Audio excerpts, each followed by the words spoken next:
Chapter 49, concerning the Ammonites. Thus says the Lord, has Israel no sons? Has he no heir? Why then has Milcom dispossessed Gad, and his people settled in its towns? Therefore the time is surely coming, says the Lord, when I will sound the battle alarm against Rabbah of the Ammonites. It shall become a desolate mound, and its villages shall be burned with fire. Then Israel shall dispossess those who dispossessed him, says the Lord. Wail, O Heshbon, for Ai is laid waste. Cry out, O daughters of Rabbah, put on sackcloth, lament and slash yourselves with whips. For Milcom shall go into exile with his priests and his attendants. Why do you boast in your strength? Your strength is ebbing, O faithless daughter. You trusted in your treasures, saying, who will attack me? I'm going to bring terror upon you, says the Lord God of hosts, from all your neighbors. And you will be scattered, each headlong, with no one to gather the fugitives. But afterward I will restore the fortunes of the Ammonites, says the Lord.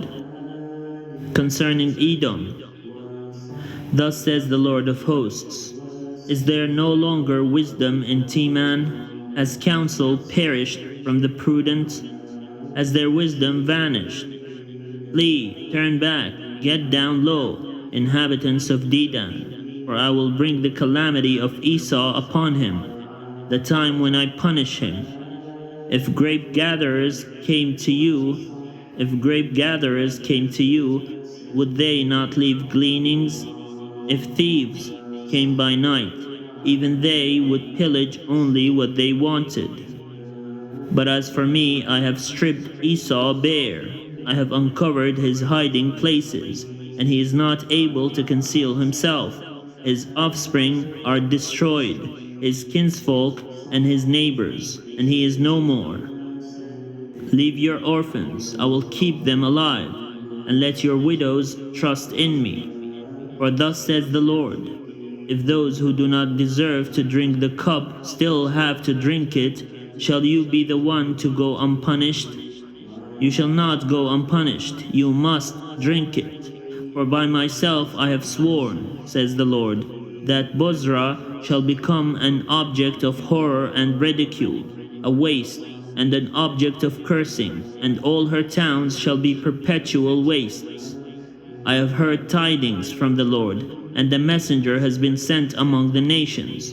Gather yourselves together and come against her, and rise up for battle. For I will make you least among the nations, despised by humankind. The terror you inspire and the pride of your heart have deceived you.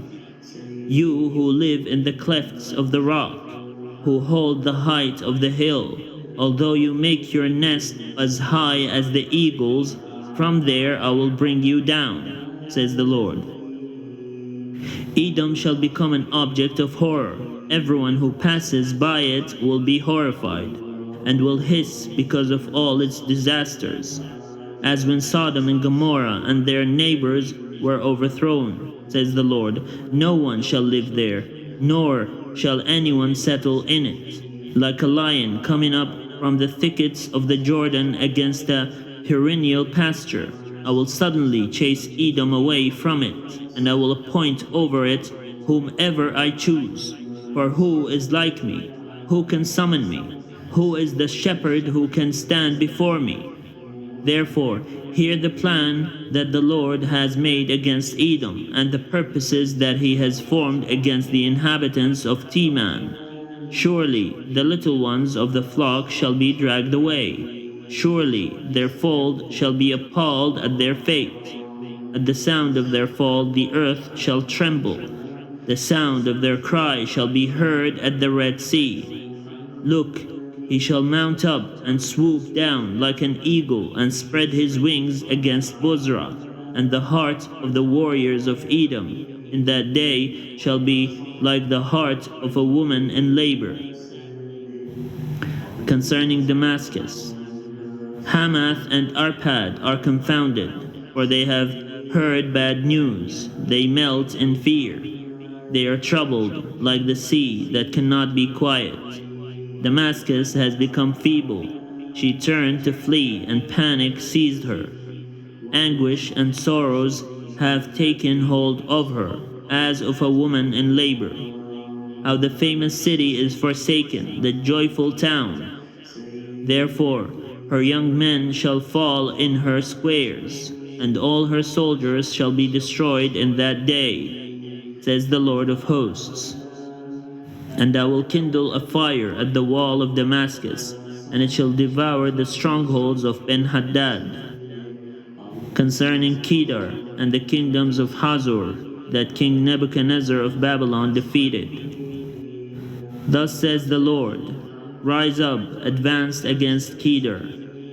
Destroy the people of the east, take their tents and their flocks, their curtains and all their goods. Carry off their camels for yourselves, and the cry shall go up, terror is all around. Flee, wander far away, hide in deep places, O inhabitants of Hazor, says the Lord. For King Nebuchadnezzar of Babylon has made a plan against you, and formed a purpose against you.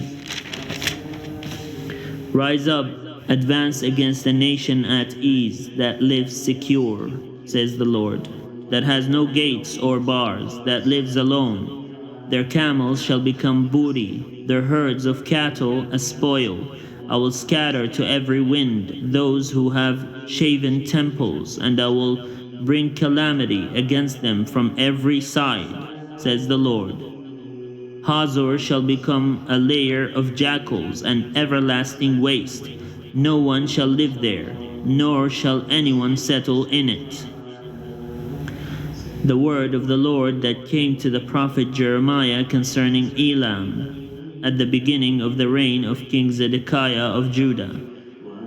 Thus says the Lord of hosts, I'm going to bring the bow of Elam, the ministry of their might, and I will bring upon Elam the four winds from the four quarters of heaven, and I will scatter them to all these winds, and there shall be no nation to which the exiles from Elam shall not come.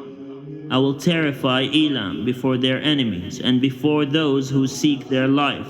I will bring disaster upon them. My fierce anger, says the Lord, I will send the sword after them, until I have consumed them. And I will set my throne in Elam, and destroy their king and officials, says the Lord. But in the latter days I will restore the fortunes of Elam, says the Lord.